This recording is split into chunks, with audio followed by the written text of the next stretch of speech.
Thank you all for joining us today. I'm really excited to see everybody's faces and or avatars. And I'm going to be doing a presentation. So I'll be sharing the screen so everybody can kind of, take a look and see what's going on. So basically, my name is Christina Hess. I'm the chair of illustration, if you don't know already. I'm also an illustrator. I've been working with the United States Mint for about 2 years now under their Artistic Infusion program. And I'll talk a little bit about what that is, and I'll talk a little bit about how I got to be part of this group. And I'm going to be bringing up the latest coin that I designed that was minted. And I'm going to be talking a little bit about my process. And then I also will be talking about how you can start your own coin design and your own process. And I actually have some start files that I'm going to share with you. So a Photoshop file where you can just drop all your imagery in there. I'm going to talk a little bit about thumbnail sketching, which everybody loves to do so much. And, and I'm going to talk about a little bit about other resources that you can use as well. I welcome any questions at any point. Feel free to interrupt me.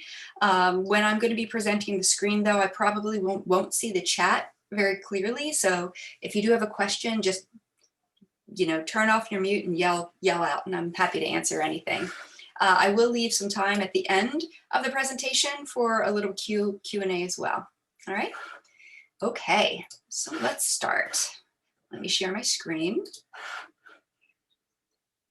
It looks like I need to get enabled to share. While you're doing that, I'm going to sip a cup of coffee. Part of being an artist is coffee addiction. Okay, great. Here we go. Share screen. All right. All right, so I'm just going to share my whole desktop. Can you guys see this? Everything here? Okay, excellent. Yes. Fantastic. All right, so I'm just going to start with my website. I'm just bringing this up just because I have the final designs up here as well as photos of the actual coins. So the women's suffrage silver dollar coin I created in the summer, I designed in the summer of 2019. So this was actually one of the first 4 programs that I was involved in with the US Mint. So every theme that the US Mint releases, if it's a quarter, if it's a commemorative coin, if it's a medal of sorts, they call it a program. And this was one of the ones that I was invited to participate in. So essentially, as part of the Artistic Fusion program, there are numerous artists who are picked to participate within these particular programs. So design managers will go through, check everybody's work out and say, oh, let's ask this person to submit some designs. So me and several artists just submit designs for the same coin. And it goes through numerous people, goes through the treasurer, goes through the US Mint itself and the sculptors. It also goes through 2 committees and any stakeholders involved. So it's a laborious process after the designs are created. And all of these artistic designs are presented, and then they pick out what they feel is going to be the best representation of it. And each program is very different, so you'll have different stakeholders for each program. And by stakeholders, I mean people involved with the actual entity. So if there is a museum that is, for example, the Law Enforcement Museum just released a series of coins, the people from that museum were a big part of those conversations. In this case, the Smithsonian and the Smithsonian's Women's Initiative and the National Portrait Gallery were big stakeholders in this particular coin program. So when I began the Artistic Infusion program, I basically entered a call for, you know what, while I'm doing this, I'm actually just going to bring up something that moves. There you go. So basically, I entered a call for art. I saw it on LinkedIn. Somebody who actually used to work at Peacock posted it. They saw that the Mint did a call for art, posted on LinkedIn. So I'm like, okay, I'll try it out. And I submitted some work, and they liked my work and asked me to participate in what they called a demonstration design. And that was a design for a program or theme. And it was a paid entry. So I created a design for it, entered it, And from there, they took all of their entries and they narrowed down to artists that they wanted to work with. And I was one of those lucky ones that was chosen. So there were about 27 artists as part of the Artistic Infusion program. And that is not the one I wanted to see here. There we go. And from there, then they start giving us programs to work with. So of course, the women's suffrage is one. So what you're seeing right here is the obverse. Now, when I did this obverse design, I actually did two designs, two completely different designs, this being one of them, and then another one, which I cannot show because it's under NDA. So all the work that we do is under NDA unless it's minted. Those are the only designs that technically we can show unless we get permission to show other things. But it was a very different design. And part of that, what I felt was, I'm not quite sure what's going to resonate with the committees and the groups, so I want to make sure I give them a little bit of a choice. So I did two obverse designs and then two reverse designs. And from there, it went through the committee and landed on both the obverse and reverse that I submitted, which is actually, it's a little different because a lot of times when a coin is chosen, they a lot of times have different artists' renditions on either side of the coin. So the fact that it was my first minted coin with them and I got two sides on one coin is just amazing to me. So I'm very humbled at that possibility and very happy with that, obviously. But going through the process, I went through numerous thumbnails. So with my with the work that I do for them, and I actually have a sketchbook dedicated just to the work I do with them. And the reason being is because I will have to turn this over in a year or two because it technically belongs to them. So this is a whole buyout. It's a copyright buyout. And the reason being is because you're dealing with a historical context. It is not a small print run of a publication. It is something that will last throughout history. So that has to be a very important ownership for that company. So through here, I have a lot of terrible, really a lot of notes and scratchiness and things that aren't very pretty. And these are things that I need to go through in order to get stuff out of my brain. That's thumbnail sketching. We all know it. Those who are illustrators, we know what it's about. We know how painful of a process it can be. And that's number one. That actually is, in my opinion, the most anxiety-ridden part of the project because you have absolutely no idea where you're going to land. You're really kind of going into it blind. You aesthetically need to make it look decent. You need to answer the problem for the client, whatever that may be. And then you also have to make sure the research is right. And I'm going to talk a little bit about the research as well. So with any of these programs, what happens is they give the artists a collection of different materials. So a printout of anything about that particular program, in this case, the women's suffrage movement. And they gave a very, very in detailed breakdown of the people involved with it, the decades that it spanned, and links that you can go to find out some more. Now, that's helpful, of course, but as an illustrator, we dive deep into things that aren't available to us easily. So that involved going into deep dives on the internet, looking at people and just getting lost in some of their stories and getting lost in some of the just some of the decades that were involved with this. So I did a lot of research in movies. So I chose two different movies to watch that showed the women's suffrage movement. Actually, one was based in the UK and one was based in the United States. And the reason I chose that is because I kind of wanted to see in general worldwide, you know, what was going on with how these women were reacting and what was happening historically at that time. Not only that, but just getting the idea of the fashion, what women were wearing at the time, making sure that I was paying accurate attention to the details of, you know, a movement, whether it be the 1920s or the early 1800s. You know, you want to make sure you get all that information right. So I did a lot of research on that. And when I started working on the faces for the obverse, I did a lot of research on public domain images, antique and vintage public domain images, because I wanted to really kind of focus in on the women of the time periods that I was actually, you know, researching.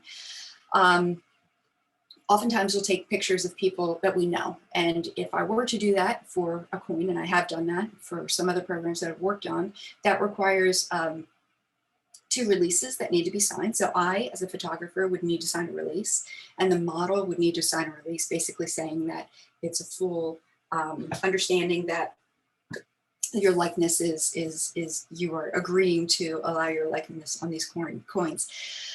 With the public domain images, I don't have to worry about getting that permission. They're public domain, the free usage.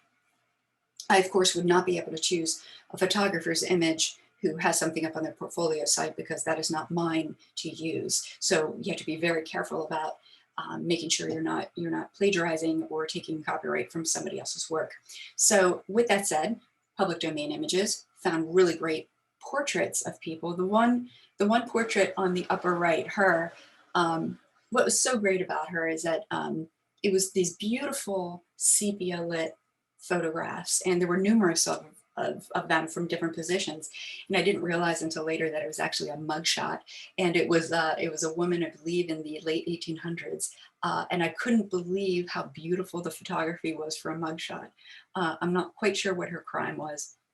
Kind of don't care. Kind of don't want to know. I just thought it was a great photo to use. She had such a great character in her face as well. And that's something that I really wanted to make sure, is that each person had character. Each person was different. The hats are meant to represent different time periods and represent different types of eras, essentially. So as I move down here, this is the final minted coin.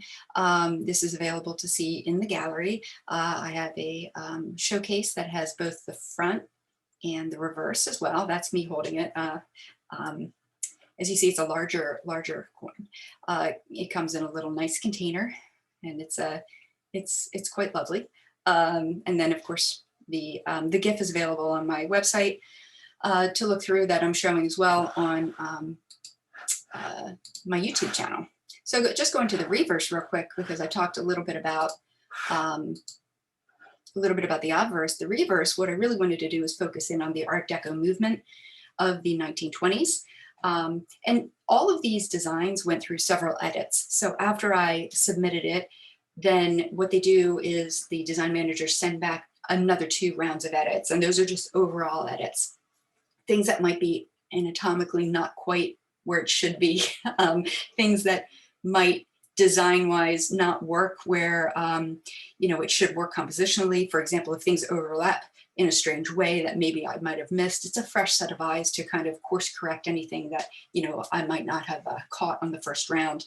But also, some of the issues are all about what they call coinability. And basically what that means is, will this be an issue when it's transferred to metal?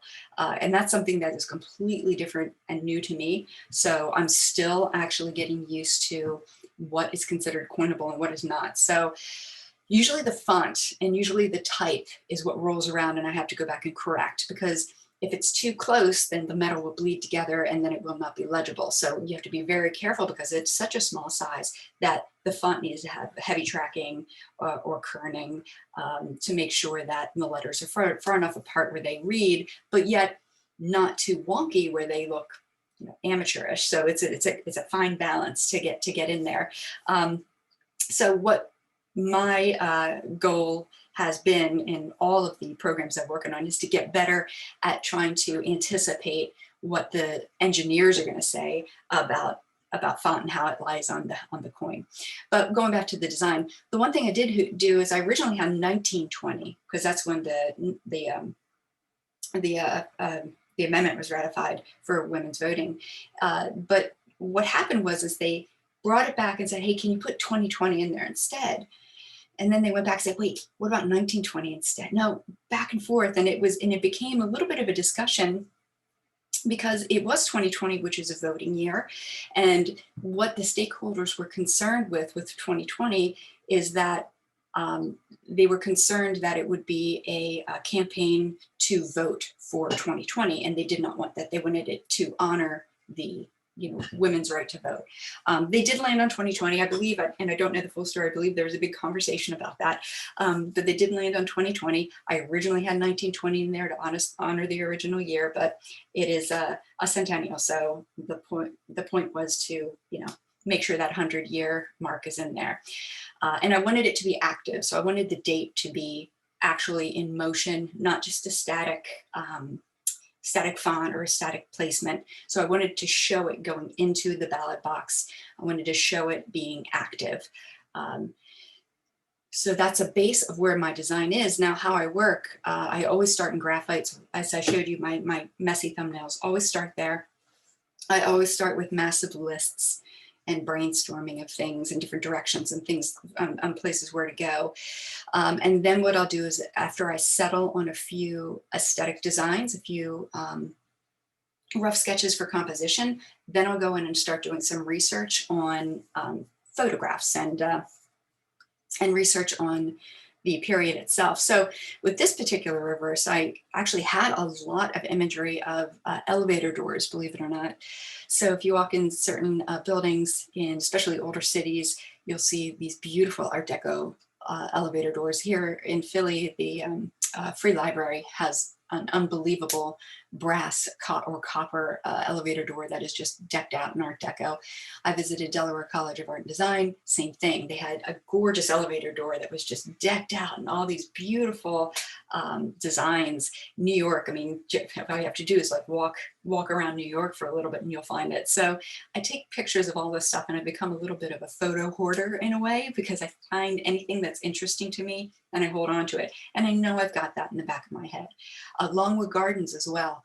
They have beautiful like garden grates and drainage grates that are just little works of art. So I would take pictures of all these things, and I knew I had them. It's just about going back and finding them and reusing them as inspiration. So the designs here aren't specifically from one source. It's just angles and different designs from different sources. So I just kind of brought that all together from what I had.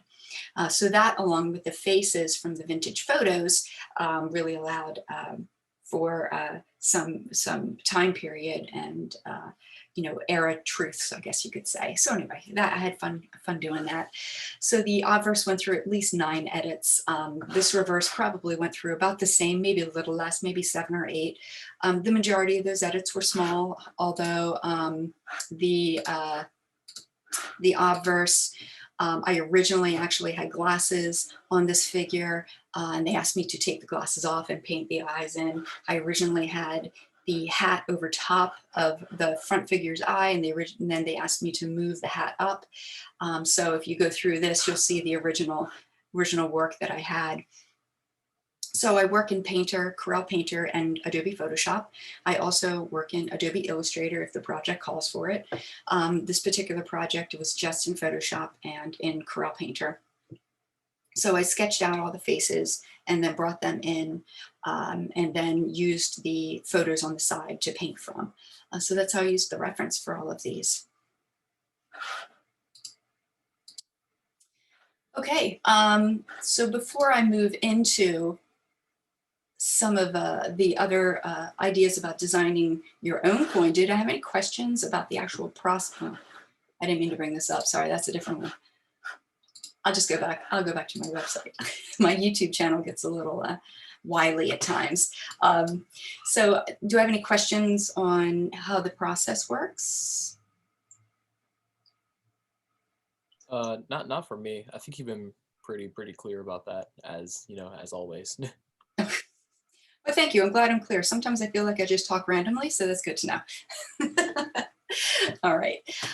Well, I'm going to leave this up on the corner here because I do want to talk a little bit about, creating your own coin. So the whole point of this workshop is to give you kind of an opportunity to think about things in order to, maybe create your own. And this could be important for maybe you want to honor somebody that you know, and you want to create something and actually do a 3D print. This is a 3D print that I had printed. It's a logo design from my intellectual property, but I had it printed at Thaddeus Stevens College. So they are connected to Make 717. So if you are familiar with that, you could go in and get 3D prints of your work. Of course, you're going to have to know ZBrush in order to get those mocked up, which all the students here, if you're a junior or senior, at this point know ZBrush to do this. So that's something that you could do, and then you could print up your own medallions or medals and give them to somebody. That would be a fun gift. I've always wanted to create one of my animals on a coin in a reverse so I can make little chocolate molds out of them. Still on the plan, it's in the back of my head. I just haven't gotten around to doing that yet.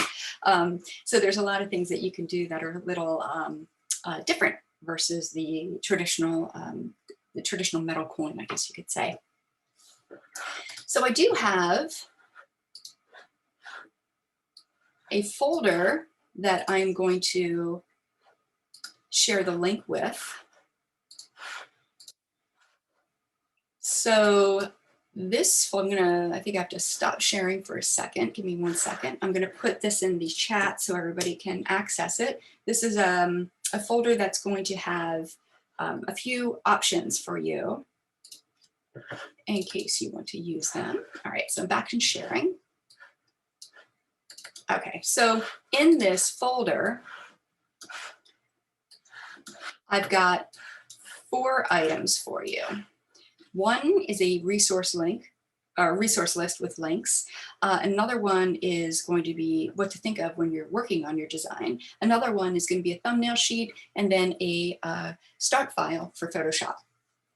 So first thing I do want to bring up, and these are going to be available in that resource link, is that I use a couple books. So this is a book that was given to me during one of the symposiums for the Mint, and it shows all of the coins through history up into modern times, and it shows what has been minted. And that gives you an idea if you're interested in keeping your eye out for the next call for artists, and you want to have something prepared. That's something you could look at and say, oh, I like that theme. I would like to see, I would like to do something along those lines. And then there's also something called the Coin of the Year. This is actually a book that was put together by one of the collectors. So the coin world, the numismatic world, is just right full of collectors. So that's important to realize as well. It's a completely different world than my traditional publication roots. So that's been an education as well. But what's great about this is it takes the best coins from around the world every year, and it talks a little bit about these coins. So anywhere in the world that these coins were created, it talks a little bit about the theme and where they're from. Just recently, I think the U.S. Mint got voted #1, and this is a global contest or competition, I guess you could say. The U.S. Mint just got voted #1 for the Coin of the Year, and it was for the I think the Apollo landing. So it was a beautiful coin that was done, and I believe that was a 2019 release or 2020 release. 2019 release. So, so these have some beautiful, absolutely stunning designs in there. Some are very traditional, and then some are really different. And I'm bringing this up because one of my favorites is this one right here, and it's an Austrian coin. And it was in homage to Gustav Klimt, who's one of my favorite artists of all time. So they actually did a series of these, and they're just gorgeous. And they're literally this small. So they're a little bigger than the size of a quarter, and just beautifully put together. So these are some resources to look at if you're interested in just kind of understanding different ways to break down a circular composition, because that's something that is, originally you think of a target, originally you think of central, which works, and it works wonderfully for many reasons. But how do you take that composition and break it up for other designs? So as I'm working on all these programs, the one thing is, again, you get stuck in a rut of how to, break free of the compositions that you always work for or work with. There are different ways to do that, but one is, of course, research, going in and finding different options and different ways that other artists have handled circular compositions. But also there's the random, which can be beautiful. So you can literally just make a mess with paintbrush, like Pollock style paintbrush marks on a big piece of paper, scan it in, put circular templates around it, and see what happens and see what might be an exciting composition, and can you fit the theme and the program needs into that composition? Maybe, maybe not. So these are things to consider. I have this awesome template that I use for my traditional thumbnails. And that allows me to really kind of break it down into almost abstract shapes at times. So there's a couple different ways to go about doing it, depending how you like to work, depending if you feel stuck on a composition, or depending if you just, want to play around. So the first question is when you want to start designing something, you have to choose your theme. So if you are going to be doing this, the question is, what is that theme going to be? So you can think about anything too. I mean, I'm focusing in on currency and coins, but there are medals, there are medallions, there are tokens, like arcade tokens. There are companies that specialize in pop iconography that will print imagery on coins. So that's something to keep in mind as well. So choose a theme that you're passionate about and think of how it can be distributed as a medallion or coin or a medal, right? So if you absolutely love, let's say, peacocks, and you want to do some sort of a peacock on a coin or a medal, how would you do that? I mean, there's obviously the spread of feathers with the peacock in the center. But hey, if you want to do something for a PCA&D that was a peacock medallion type of thing, then making it a mascot, how would you fit that in there, and how would you break down that bird or elements of that bird in order to create a coin out of it? But first is listing the subjects and passions and inspirations that you encounter on a daily basis. These are things that I would first definitely make sure to list and run full force with. The second question I would ask is, who's the audience? Who's this going to appeal to? Who are the people who are going to receive or obtain this coin? If it's a gift that you're going to be handing out to family and you want to honor your grandparent, for example, well, then that's a completely different audience than, trying to figure out who the recipients of these coins are going to be for the women's suffrage movement and the 19th Amendment ratification. You're thinking of different types of groups and different expanses of groups as well. So these are things to consider. How are you going to make sure the design is speaking to these particular people? What is the message? Is there a specific narrative you want to convey? That's something as well. There are certain things that you want to just be very open and very direct with. If it's a portrait of a president, it's a portrait of a president. You need to make sure that it looks like them. You need to make sure the likeness is dead on. You need to make sure it fills that whole canvas appropriately. And that is a very upfront and direct way of handling that. So with portraits, especially if you're dealing with honoring somebody through a portrait, that's pretty much, you want to kind of consider the classical take on that. But if you're doing something, again, like a movement, or you're doing something that is conceptually a bigger, that would have a bigger concept bank, like for example, a movement or like a big like law enforcement museum was something I brought up. That law enforcement in general is so immense and wide. You can do so many different things with that. That's something that, what message do you want to convey? Are you conveying historical context? Are you conveying something that might happen in the future? Are you conveying a mood or a certain moment in time? All of these things you need to consider. And then the third is reference. You got to find public domain images or take your own reference for photo use. Never use anybody's work as a direct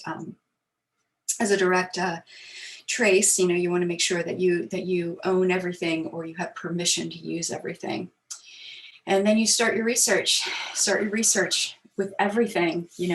Dive into what you love, what you're passionate about, because chances are the research is going to take you down different paths. We all start a project with an idea, and that idea is usually, oh, that's the one we want to go with. Never stop there though. Always continue and always keep moving forward to exhaust your possibilities. Just to kind of give a little shout out to two sophomore instructors in illustration. They're teaching a new course called Process and Production. That's what that course is about.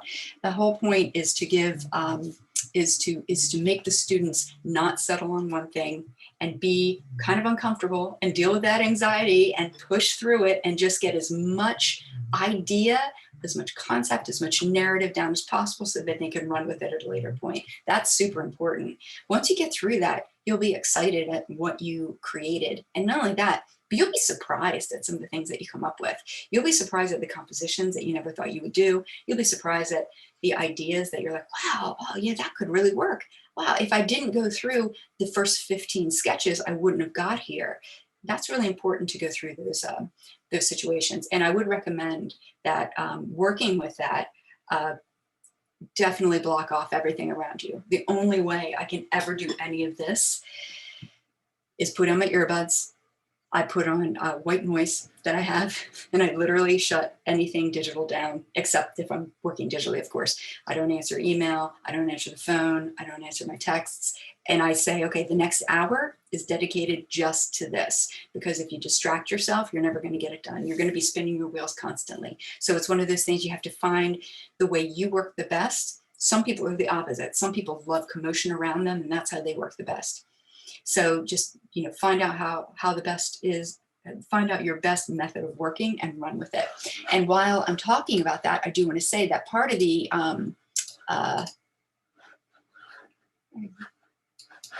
people up on mine. Okay, let's go here. Hold on one second. Part of the folder that I gave you, I actually have a design thumbnail sheet. So, I don't know what's going on there. I'm going to close that. So the design thumbnail sheet is basically tons of little circular compositions that you can actually use for your thumbnails. You can print this out if you like to work traditionally. You can put it in any program you want and just select like the outside in order to create a layer over top with a white fill. So anything messy underneath it, you're not going to see. So you can kind of do different things with this. This is very beneficial. And again, everybody works differently. I prefer to do this stage with pencil and paper. I just feel like I can just kind of go through it. It looks terrible. It's nothing I like to show people, but it's a way I can work my problems out. So that's available to you. And then that was explore. I jumped the gun from 1 to 2. And then of course 3 is create. Start by creating using reference photos, visual inspirations, and your skills. Listen, I have Pinterest boards, as I'm sure all of you guys do too. And those Pinterest boards are just loaded with, you name it, awesome typography, beautiful traditional paintings from, the 1800s, illuminated manuscripts, modern paintings and abstract paintings, golden age of illustration, modern illustrators working in the field right now. I have it all, and I have it there so I can go through and get inspired. Because when you're going through all of these stages, it's easy to lose that motivation and to lose that desire and passion to work, because you're constantly being weighed down with, oh my gosh, am I going to get this? Oh, all this research, I got to get all this stuff involved. Once you have all of that, take a breather, go into your Pinterest boards, go into an inspiration folder that you saved, go into the books that you love to look at. I have tons of books over here that I go through all the time when I'm stuck. And just kind of going through and flipping through gets you back in the groove of the creativity. You've done that, one side of the brain research and one side of the brain planning and organization, then just flip it around and get inspired again, get back to the other side of the brain, bring it all together. And that's when some really great things happen. So more in theme, professional coin artists are given specific themes and people in honor, which I already talked about. And I already talked about the document of information that's given. It's really important to, if you're dealing with anybody that you can talk to. So if you're dealing, again, I'm going to bring up a family member. Let's say you want to honor a family member, a grandparent, you want to do a coin design for your grandparent to give all your cousins and your parents and your family. And as you're doing this, you're going back into the stories that you remember your grandparent telling you, and you're like, you know what, let me go and visit, let me go and just talk to him again. And then because you're talking to him with a different outlook, you're going to be asking different questions, and you're going to be thinking differently, and you're going to be concentrating on mood. You're going to be concentrating on how they represent themselves. You're going to be concentrating on the little things that make a big impact. And those things can really kind of push that aesthetic farther. So if you have the opportunity to talk directly with people involved, that makes a gigantic difference.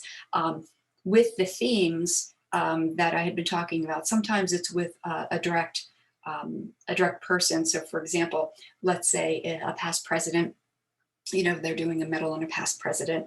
What will happen is that past presidents organization and family members will come in and speak to the artists and talk a little bit about who they were behind the scenes. And again, that just gives a little bit of a glimpse into them, you know, versus what they see on the exterior and through the media.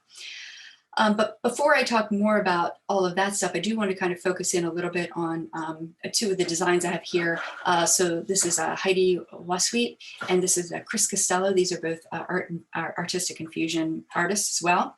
And I wanted to bring these two particular people up. First of all, their work is fantastic. I mean, just stellar. And second of all, they're completely different. Chris Costello is actually more of a graphic designer. So his take is going to be a lot more design focused and centric than Heidi's. Heidi is a sculptor. So she actually works traditionally with plaster and clay and all that fun stuff. And that's a sculpture she did for another mint that she works for, a private mint. You know, it's really important to realize that you can be any artist and do this type of thing. You know, all of these companies that use and organizations that use artists to create these types of products, they need designers, they need illustrators, they need sculptors and fine artists, because all of it comes together. So my design, once I finished it, it was passed over to the sculptors, and they are in-house. They are there, they work in Philly, they work 4 days a week, 4 10-hour days a week. And they work in plasticine or plastilina, one of them, I get them mixed up all the time. And then sometimes in plaster, but then they also work in ZBrush. So they take all of these different approaches and bring it all together in order to make, you know, this one solid product. It's pretty amazing. Anyway, so moving forward, the only other thing I would say is inspiration. Look at the coins in the world. I mean, look what's out there. Look at what is being minted, what is being created. Look at everything. I have so many really strange knickknacks around my studio. Everything from, you know, this funky looking guy. I don't even know. I got this from my grandparents' attic. You know, when they had passed away, and we had gone through all of their estate, and I found this. I'm like, why is it in the attic? It's so awesome, you know. And then things like this. It's just a little plate, but anything that gives you any kind of inspiration, that helps as well. I have a whole bag full of foreign currency from my trip to Europe years ago. I mean, it's tons of stuff. Anything from anything that is silver, gold, bronze, you name it. There's different sides to a lot of these, even bottle caps. You know, anything a circular design that can be of interest to you, that can give you a different breakdown and a different viewpoint, is going to be helpful. So definitely, you know, look at different ways of handling things. And at the end of this little document, I have font snobs beware. And the reason I put that there is because, again, you're dealing with a different way of not creating type, but a different way of producing type. I mean, you're dealing with metal, you're dealing with striking, you're dealing with things that engineers are in charge of. So it's a different way of looking at things. So I went into it knowing, you know, what looks really cool when I turn certain letters closer together and I use a certain font, and then they come back and say, no, we can't use that because the inside of the A closes up too much. So it's going to be too small of a space. Metal will never react well with that. So then I have to go back in and either go in and manually, you know, modify that font, which also the fonts are also public fonts. So we use, I use Adobe font. And also Google fonts, you know, to make sure that they are, you know, that they are, I have permission to use them. You know, so these are the things that, you know, we have to keep in mind. as we move forward working with this type of rendition. And then I also have, let's see here, I don't think I have Photoshop started up yet today. I have a coin start file. So for those who are interested in creating their own piece of work, what you can do is you can use this file. This is exactly what I use every time that I do work for numismatics. Basically, it's your plain old background, and then I put a frame around it. So anything that I draw or paint is underneath the frame, so it cleans it up nicely, and that way I can see where the edges are. And then, believe it or not, there's a bleed that you have to worry about, even on metal, you know, even on product. So I put that there to make sure that the type doesn't get too close to the edge. Image can go off the edge as long as it's not a very important part of the image, but yet font needs to stay all within that circle. And with that, I usually just go in and add to it and start drawing and start painting. And then that way I can move things around and I can make copies of the same file over and over again and make small changes. And then you got yourself a whole process working. So that's usually how that works. Right, guys, do you have any questions so far? All right, I am at a loss as to where, no, that's not what I wanted. Oh, there it is. Nope. Trying to get my screen back so I can unpresent. You guys are seeing your faces though. No. Oh, there it was. There it is. It was hiding. Have any question? A peacock would be amazing. Yes, it would. Actually, that's something that I have been working on. I've been working on for my animals from history, intellectual property. I've been working on a peacock as Tiffany, and thinking about getting like the feathers as like a Tiffany stained glass in the background. We'll see if that ever comes to fruition. It's one of those things that's been on the back burner for quite a while. I've got a lot of sketches. So anybody have any questions? Oh, the pressure, Pam. We can partner with Thaddeus Stevens and get the 3D prints. Nice. Oh no, the peacock room. Excellent. Or chocolate, like I said. We can make a 3D print, use that as a mold. You have chocolates you can give out to everybody with little peacocks and pecans on them. We got some ZBrush whizzes in the crowd, so no matter of getting some ZBrush people on it. Any takers on ZBrush? Oh, Dorinda's not here. She would be the one. She's doing some really great ZBrush work. Anybody else? Oh, Dorinda, you are here. Oh, I didn't recognize your handle. Oh, it's because it's Zoom. Oh, okay, gotcha. What do you think, Dorinda? You up for that challenge at some point? No pressure. It does sound fun. All right, anybody else? Comments or questions? Your talk has been outstanding. Thank you. I'm curious, you talked about having 5 other projects in the works with the Mint. I'm just curious how, I know you're not allowed to share a lot about it, but I'm curious kind of how, do you just go to an open call? Are you being invited into those? How does that, where are you in this process in terms of developing new coins for the future? Sure. So what usually happens is I'm contacted by the design manager, and there's several design managers, and they all rotate different programs. So there's usually there's a lot of programs going on at once, probably close to 50 at once. So there's a lot constantly that's rotating. So they'll put a call out to certain artists, and they'll say, hey, listen, we have a program coming up. Here are the deadlines. You know, here's the first deadline, here's our second edit, and here's the final third edit deadline. Are you able to do this? And then we write back yay or nay. And then they'll go through all the yeses and, you know, figure out who might be best for that particular program, and reach out and say, okay, you know, here's the program. We're going to have a call with the stakeholders on this date. So then you can call in and ask questions, and everybody calls in at once. It's a big conference call. And of course, then the stakeholders will talk. And I'm currently involved in a program that I'm really excited about. And I mean, I'm excited about all of them, but the reason I couldn't make this particular call with the stakeholders because I had something else previously scheduled, but they record it for you to go back in and listen. And I really wish I could have been there, because the person who was talking was just amazing. And it was one of those things that I thought at the end of the call, I could listen to this person over and over and over again, because they were just so passionate about the subject, and it made me passionate about the subject. So automatically I fell in love with the program more so than some of the other ones, just because somebody felt so strongly about it. It was very cool. So that does make a huge difference when you have somebody who's showing and you know, exhibiting that enthusiasm for something.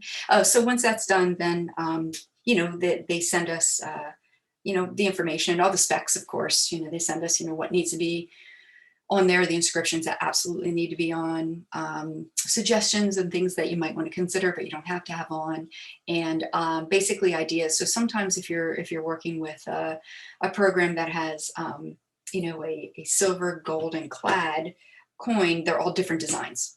But maybe they want to focus in on history for one, modern day for another, and then the future for another, depending on the program. So there are different things like that to take into consideration as you move forward. But yeah, usually design managers contact, then there's a call, and then it's a matter of submitting by the deadlines. And then edits, and then deadline, and edit, and deadline, yeah. Yeah, and then what happens is once all the designs are, you know, fished through, not all the designs make it to the final cut.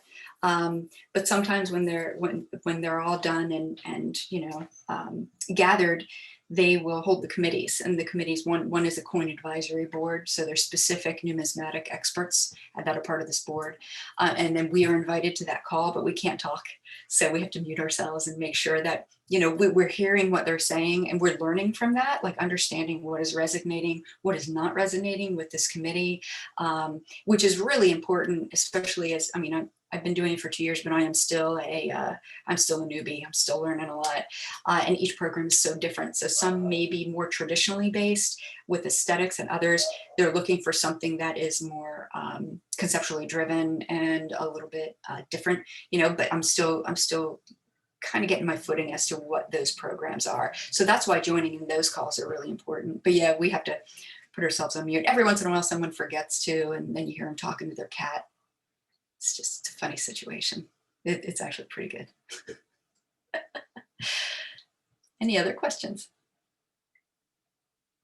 Christy, if there's one project you could do that you've been dreaming about, other than making a coin, what would that project be? Oh, wow. That's a great question. And I don't really have an answer off the top of my head for that. I've been so focused in on my intellectual property for the animals from history, and working on the coins, that everything else has kind of been put aside, I guess. You know, I love my animals. I love the historical context of it. I guess something that I would love to do, and I did attempt it, didn't work out so well, so I would love to do it again with more experience and time under my belt, is to basically write the stories for some of the characters that I have, and to, you know, bring them to life in another manner, whether that be you know, a sequential manner that is film, or a sequential manner that is publication. I'm not quite sure, but basically just expand the stories a little bit more, so they're not just a one piece, they have a little bit more depth, a little bit more legs to them, so to speak. I think that would be it. I don't get me wrong, obviously I love painting, I love drawing, I love illustrating, but I love the idea of learning something new and kind of stretching my creative muscles in a different way. That would be really exciting. But I have to take some classes to do that, because it's because I need to make sure I polish up on my terrible writing skills. They're getting better, but they're definitely could be better. We may have a few professors here who could help you with that. I know, I gotta look at the creative writing courses. The students do such wonderful work in them. I'm like, oh, I gotta sign up for one of these classes one of these days. That, and of course, like a mummer's-esque costume for Terry. Yeah, for graduation. Yeah, that came up in Jessica's face was like, that came up in the commencement committee. It's like, we need to dress Terry up as a peacock and run him around wherever the graduation's going to be. That'll be a summer project, maybe. A lot of sequins, a lot of feathers. Any other questions? Oh, if you don't know Terry, I'm sorry. I'm completely jumping the gun here. Terry is our awesome lifelong PCA&D employee who was just sort of pseudo-retired. He can't stay away though. We brought him back. Natasha has a good joke. Oh no, Natasha. I love it. Oh, that's perfect. All right, well, it's 1:53. Do I have any other questions?